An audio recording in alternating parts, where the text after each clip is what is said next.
ابھی یہ کہا گیا نماز پڑھنے بعد میں آنا، پہلے یہ فیصلہ کرو کہ تم اللہ کو سب سے بڑا مانتے بھی ہو یا نہیں مانتے ہو۔ اذان کے وقت ہی پتہ چل جاتا ہے کہ کون اللہ کو بڑا مان رہا ہے اور کون اللہ کو بڑا نہیں مان رہا ہے۔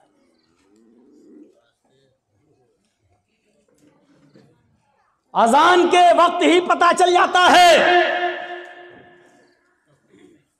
اس جملے کو بار بار 2 بار کہا جا رہا ہے اور پھر 2 بار اور کہہ کر 4 بار کہا جا رہا ہے۔ پوری اذان اٹھا لو، 4 بار کوئی جملہ نہیں کہا گیا، سب سے پہلے یہی جملہ 4 بار کہا جا رہا ہے۔ اللہ اکبر، اللہ اکبر 2 بار ہو گیا۔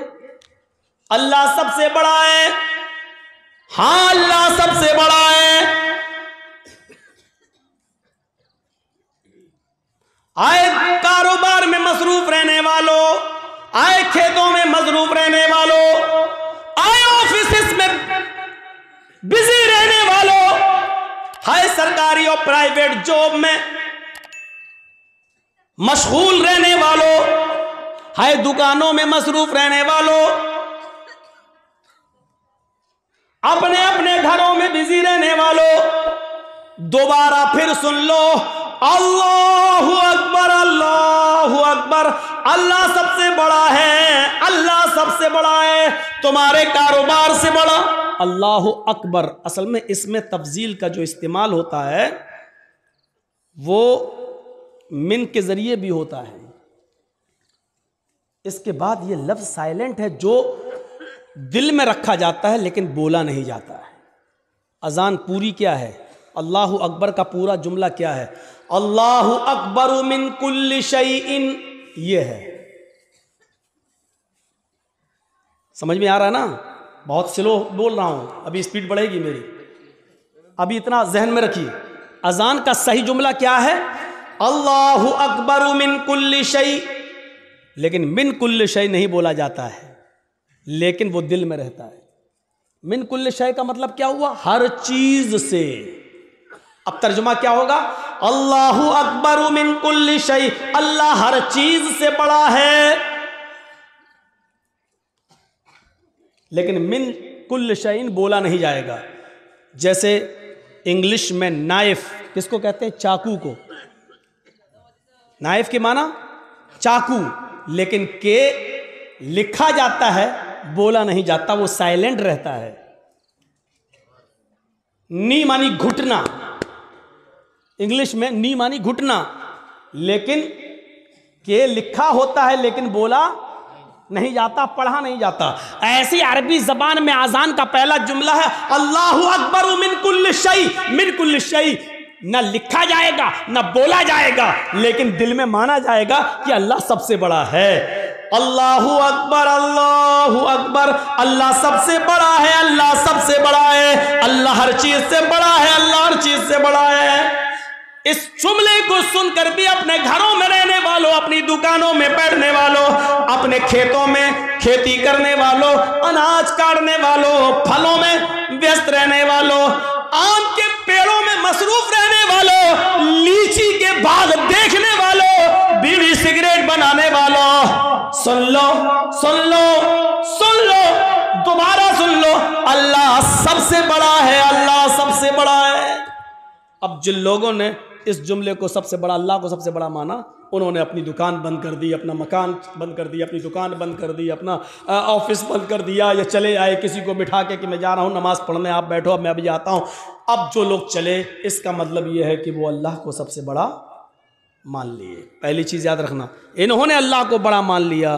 اذان سننے کے باوجود جن لوگوں نے اپنی دکانوں میں بیٹھنا گوارا کر لیا، کھیتوں میں رہنا گوارا کر لیا، سن لو انہوں نے اللہ کو بڑا نہیں مانا، انہوں نے اپنے آپ کو، اپنے کاروبار کو اور اپنے بزنس کو اللہ سے بڑا مانا ہے۔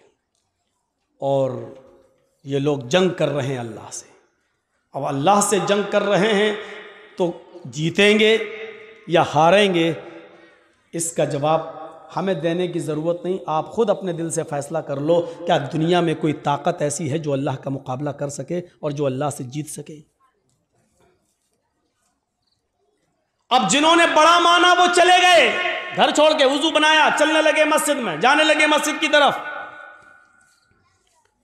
اور اس میں تو کوئی شک ہی نہیں ہے، گھر سے جو لوگ وضو بنا کر مسجد کی طرف جاتے ہیں بہرحال ثواب ملتا ہے۔ ایک ضعیف روایت میں تو یہاں تک آتا ہے کہ اگر کوئی شخص گھر میں وضو بناتا ہے اور وہ گھر سے وضو بنا کر مسجد میں جاتا ہے تو اس کو ایک حج کا ثواب دیا جاتا ہے۔ تو گھر سے وضو بنانے کی بہرحال فضیلت تو ہے ہی، اگرچہ ہم اس ضعیف حدیث کو اگر نہ بھی مانیں اور یہ مان لیں تو کم سے کم اتنا تو مانو کہ گھر سے وضو بنا کے چلنا یہ بہرحال بہت بڑی ثواب کی بات ہے اور بہت بڑی نیکی کی بات ہے۔ اب جو لوگ مسجد میں آ گئے اب ان کو کہا جا رہا ہے، جو لوگ گھروں میں ہیں ان کو نہیں کہا جا رہا ہے۔ اب جو لوگ اذان کے یہ پہلا جملہ سن کر گھروں میں وضو بنا کر نکل رہے ہیں ان سے اب کہا جا رہا ہے اشہد ان لا الہ الا اللہ۔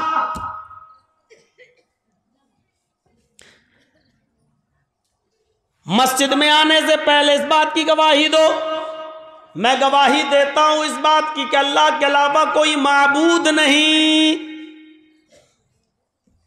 اشہد ان لا الہ الا اللہ، میں گواہی دیتا ہوں اس بات کی کہ اللہ کے علاوہ کوئی معبود نہیں۔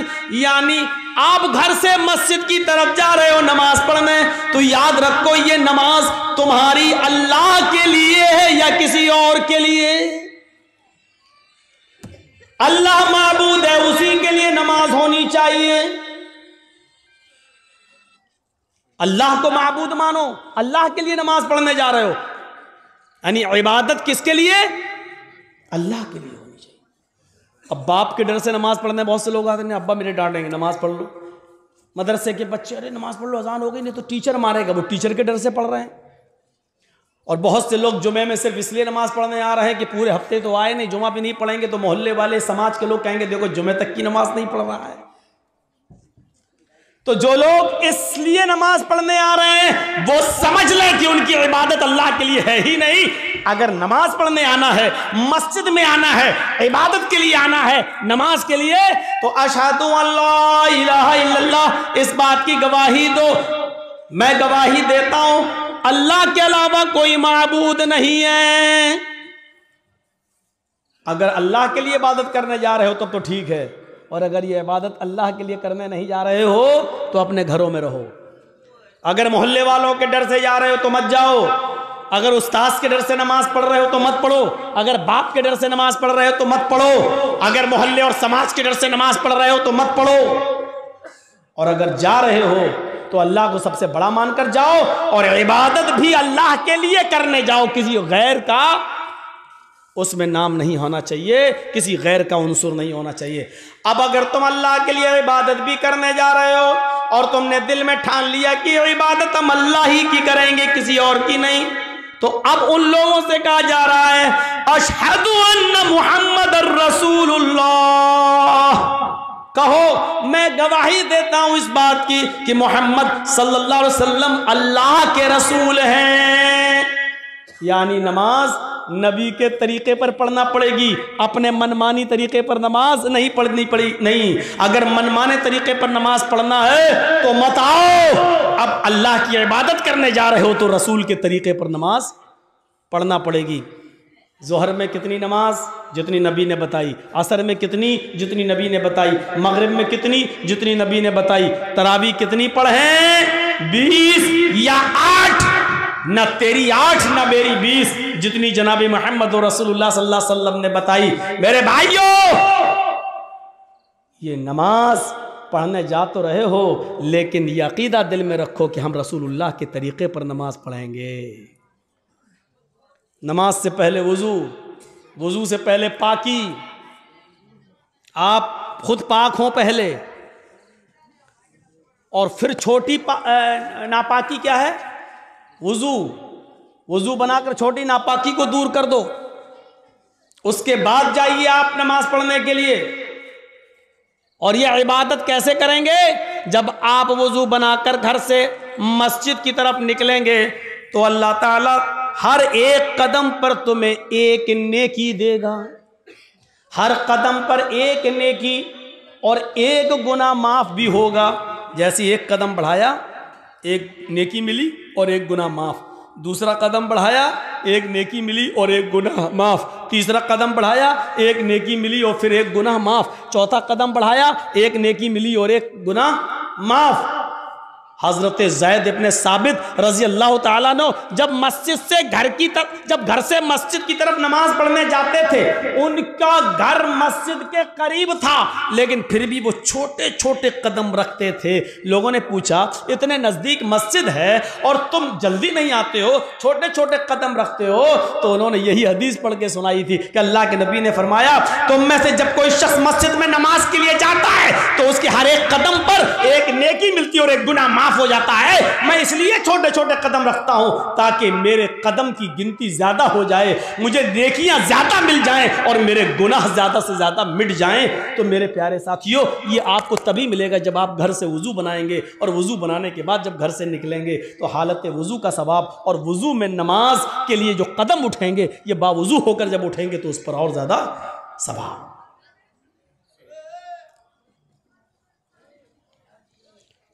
تو اللہ کو پہلے سب سے بڑا مانو۔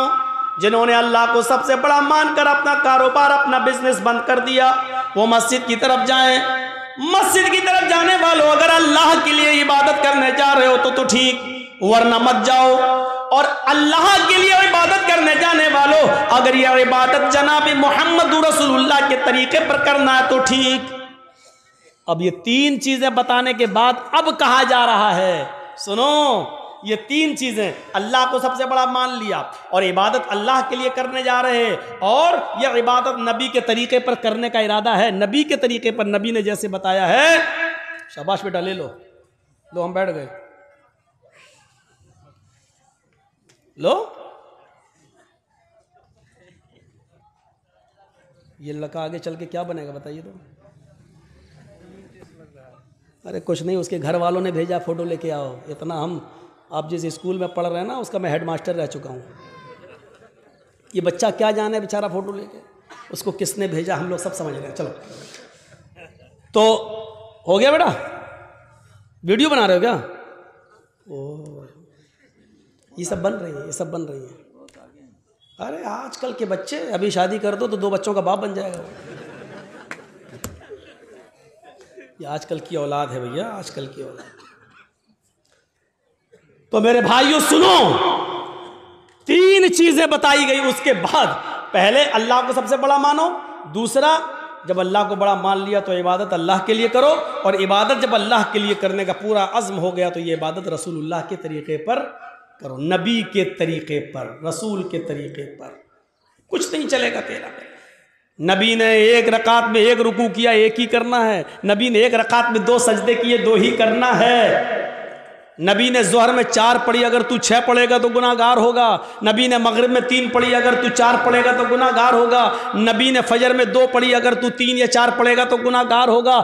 نماز اتنی ہی پڑھنا ہے جتنی جناب محمد رسول اللہ نے بتائی ہے۔ تو میرے بھائیوں، اگر یہ طریقہ نبی کا مانتے ہو تو اب یہ 3 چیزیں جب تم نے مان لی تب کہا جا رہا ہے حی علی الصلاۃ، اب آؤ نماز کے لیے۔ دیکھا نماز کے لیے کب بلایا جا رہا ہے؟ پہلے یہ 3 باتیں جب بتا دی گئیں اور آپ کے دماغ میں ڈال دی گئی۔ ایمانداری کے ساتھ بتائیے، اذان کا یہ فلسفہ اور یہ مقصد آج سے پہلے آپ نے کس سے سنا تھا؟ ہمیں تو یہ معلوم تھا کہ نماز اذان ہو رہی، چلو نماز پڑھنا ہے، نماز کے لیے اذان ہو رہی نہیں۔ نماز کے وقت کو بتانے کے لیے گھڑی کافی ہے، نماز کے وقت کو بتانے کے لیے آج کل ٹائم موبائل بتلا رہا ہے۔ نماز کا وقت بتانے کے لیے اذان نہیں ہے، اذان اللہ کو سب سے بڑا بتانے کے لیے اور عبادت اللہ کی بتانے کے لیے اور طریقہ جناب محمد رسول اللہ کا بتانے کے لیے یہ اذان دی جا رہی ہے۔ جب یہ 3 چیزیں آپ نے ایکسپٹ کر لی، قبول کر لی، تب کہا جا رہا حی علی الصلاۃ، آؤ نماز کے لیے۔ اب یہ نماز تمہیں بھلائی پر پہنچائے گی، یہ نماز تمہارے لیے بھلائی کا راستہ کھولے گی۔ اس لیے کیا کہا جا رہا ہے؟ حی علی الفلاح، آؤ ایسی نماز پڑھ کر بھلائی پر، بھلائی کے لیے آؤ، بھلائی کے حی علی الفلاح، آؤ کامیابی کی طرف، آؤ بھلائی کی طرف۔ یعنی جب اللہ کی عبادت کرو گے اور رسول کے طریقے پر کرو گے تو یہ نماز تمہارے لیے بھلائی کا راستہ ہے، یہ نجات کا ذریعہ ہے، یہ نجات کا ذریعہ۔ اور اگر اللہ کے لیے نہیں ہے اور رسول کے طریقے پر نہیں ہے تو یہ نماز بھی نہیں ہے اور بھلائی بھی نہیں، بھلائی بھی نہیں۔ اس کے بعد پھر لاسٹ میں پھر کہا جا رہا ہے، آئے لوگوں ایک بار پھر سن لو، اب تک اگر اپنے گھروں میں بیٹھے ہوئے ہو تو ایک بار پھر سن لو، اللہ اکبر اللہ اکبر، اللہ سب سے بڑا ہے، سب سے بڑا ہے، لا الہ الا اللہ، اس کے علاوہ کوئی عبادت کے لائق نہیں۔ آخر میں یہ جملہ کہہ کر پھر دماغ میں بھر دیا کہ پھر سوچ لو، اب بھی گھر میں رہنا ہے، اب بھی دکان پہ بیٹھنا ہے، اب بھی بزنس کرنا ہے، اب بھی سروس کرنا ہے، اب بھی آفس میں رہنا ہے۔ لاسٹ میں پھر سن لو کہ اللہ سب سے بڑا ہے۔ اگر آفس کا مالک نکال دے گا نکال دے، کیونکہ روزی وہ نہیں دیتا، روزی دینے والا اللہ ہے۔ اچھا ٹھیک ہے، آفس میں بیٹھے ہو، اس سے روزی روٹی چل رہی ہے، پرائیویٹ جاب ہے، اچانک آگ لگ گئی، آپ کے دونوں ہاتھ جل گئے، اب کیا کرو گے بتائیے آپ؟ اب کیا کرو گے؟ اچانک بلڈنگ ٹوٹ گئی، گر گئی، دیوار گر گئی، یہاں پھسل گئے، ہمارے دونوں پیر ٹوٹ گئے، اب کیا کرو گے؟ آپ تو آفس کو سب سے بڑا سمجھے تھے نا، اسی لیے تو نماز پڑھنے نہیں آئے تھے، اب کیا کرو گے؟ صحتک قبل مرضک، اپنی تندرستی کو، اپنی جوانی کو، اپنی بیماری سے پہلے غنیمت جان لے اور اللہ کی عبادت کر لے۔ تصور کرو، اذان کا مقصد یہ ہے، اس لیے ہوتی ہے یہ اذان، اس لیے دی جاتی ہے یہ اذان، تاکہ اللہ کا سب سے بڑا ہونے کا تصور ہمارے دماغ میں رہے اور اللہ کی عبادت کرنے کا تصور ہمارے دماغ میں رہے، اور عبادت جناب محمد رسول اللہ صلی اللہ علیہ وسلم کے طریقے پر کرنے کا تصور ہمارے دماغ میں رہے۔ دنیا میں بہت سے نبی آئے، سنیے، اور ہر نبی پر نماز فرض تھی، ہر نبی پر نماز فرض تھی۔ حضرت ابراہیم علیہ السلام یہ کہا کرتے تھے، ان صلاتی و نسکی و محیای و مماتی للہ رب العالمین، میری نماز، میری قربانی، میری زندگی اور میری موت اللہ کے لیے ہے۔ قرآن کہہ رہا ہے نا، ان صلاتی و نسکی و محیای و مماتی للہ رب العالمین، میری نماز، میری قربانی، میری زندگی، میری موت کس کے لیے؟ اللہ کے لیے۔ اس کا مطلب یہ ہے کہ ابراہیم علیہ السلام پر بھی نماز فرض تھی۔ جب اپنی بیوی ہاجرہ کو اور اپنے بچے چھوٹے اسماعیل کو جب چھوڑ دیا تھا بیابان جنگل میں، اور جب چلے گئے بہت دور، بیوی اور بچے کی آنکھوں سے اوجھل ہو گئے، تو ابراہیم علیہ السلام نے جو دعا کی تھی وہ دعا کو دیکھو قرآن ریکارڈ کرتا ہے، اور ربی انی اسکنت من ذریتی بواد غیر ذی زرع عند بیتک المحرم لیقیموا الصلاۃ الہ العالمین۔ او اللہ رب العالمین، ہم نے اپنی بیوی کو، ہم نے اپنے بچے کو ایک بیابان جنگل میں تیرے حوالے چھوڑ دیا ہے، اس جنگل میں کوئی نہیں ہے، انسانی آبادی نہیں ہے، اس جنگل میں کوئی رہتا نہیں ہے، کوئی بندہ نہیں ہے، بواد غیر ذی زرع، بے آب و گیا ہے، وہاں درخت بھی پیدا نہیں ہوتے، وہاں بیابان جنگلی جنگل ہے، وہاں سے کوئی قافلہ بھی نہیں آتا ہے، تھوڑے بہت درخت جو دکھ رہے ہیں ان پر پرندوں کے گھونسلے بھی نہیں ہیں، ایک چڑیا کا بھی پتہ نہیں ہے۔